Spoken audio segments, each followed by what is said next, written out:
बड़े दुख और दुर्भाग्य की बात है जिस गोमाता को पूरी दुनिया, पूरा भारतवर्ष, पूरा हिंदू समाज माँ मानता है, दूसरी तरफ वही गोमाताएं सड़कों पर घूमती मिलती है।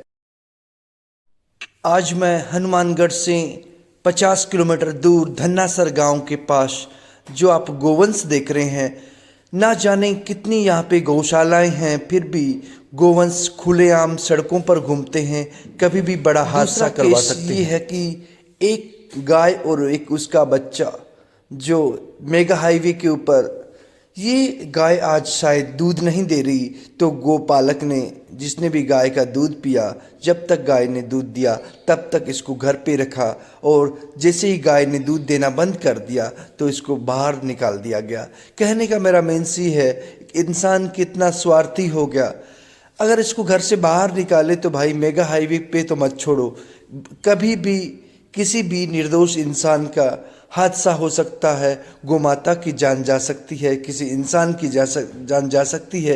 ये जो मेगा हाईवे है बहुत व्यस्त मेगा हाईवे है।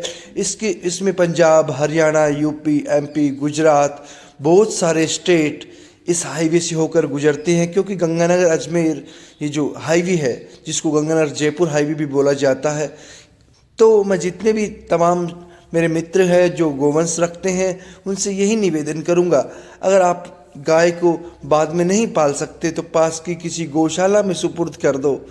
ऐसा अनाथ की तरह मेगा हाईवे पर छोड़ना बहुत बड़ा हादसा कर सकती है, क्योंकि जानवर तो जानवर होता है। जानवर किसी भी व्हीकल की, किसी भी साधन की हॉर्न या भाषा नहीं जानता। वो अचानक रात को बहुत बड़े हादसे करवा सकता है, क्योंकि ये अक्सर जो गौमाताएं होती है, गायें होती है, वो घर के अंदर रहती है। इतने व्यस्तम मेगा हाईवे में कहीं ना कहीं एनवायरनमेंट में चेंजिंग आने की वजह से ये हादसे का शिकार कर देती है, और हादसा हो भी जाता है, सड़क दुर्घटना ही भी बढ़ती जाती है। तो मैं जितने भी मेरे साथी मुझे देखते हैं, मैं उनसे यही कहूँगा, जो भी इंसान इस हाईवे पर छोड़ने भी जाता है तो उनको रोकिए, एक और समझाने का प्रयास कीजिए कि भाई आपके स्वार्थ की वजह से किसी निर्दोष, किसी परदेसी, किसी बाहरी आदमी की जान जा सकती है, और इसमें अपने समाज के, परिवार के, गांव के लोगों की भी जान जा सकती है।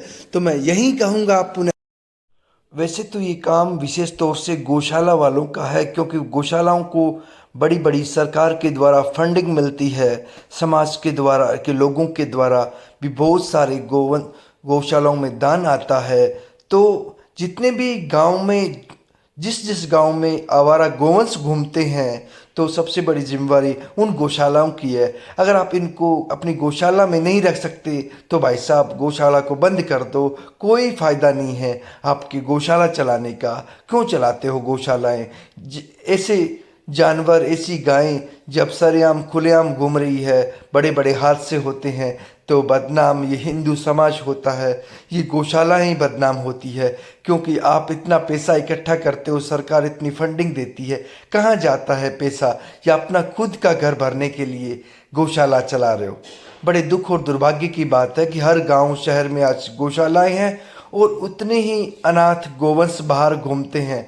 तो मैं गौशालाओं को पुनः चेताना चाहूँगा कि आप ऐसे अपनी आंखों के सामने ये गोवंश घूमते रहते हैं, आप और आमजन लोग देखते ही रह जाते हैं। बड़ी दुर्भाग्य की बात है, दुर्भाग्य के साथ साथ बड़ी शर्म की बात है कि ये बेचारी गौ माता, जिनको भारत में हर एक हिंदू गौशाला में जब कोई दान पुण्य करता है कि यार मेरी कमाई का कुछ हिस्सा मैं गौशाला में दान करूं, ताकि भगवान जो अनाथ गोवंश है या गोवंश है, ये देखो आप जो वीडियो में देख रहे हो, बड़ी, ये कोई घर से निकाली हुई है, मेगा हाईवे पर या सड़कों के बीच में कभी घूमी हुई गाय नहीं है। अगर ऐसी होती तो